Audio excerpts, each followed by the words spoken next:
Ayah mendiang Bibi Ardiansyah mengajukan hak perwalian dan waris untuk Gala Sky Ardiansyah ke Pengadilan Agama Jakarta Barat. Pengajuan perwalian dan hak waris Gala Sky Ardiansyah itu dilakukan Faisal, ayah mendiang Bibi Ardiansyah, demi kebaikan dan masa depan cucunya. Perwalian ini untuk kebaikan Gala.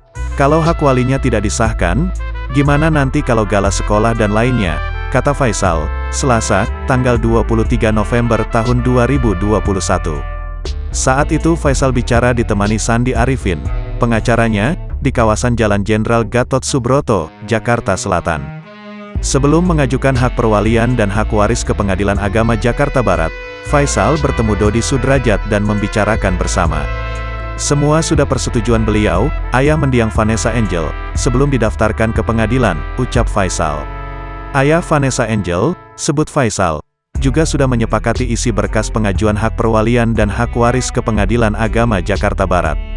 Faisal sekaligus membantah tudingan Dodi Sudrajat yang menyebutnya ingin menguasai harta peninggalan Vanessa Angel.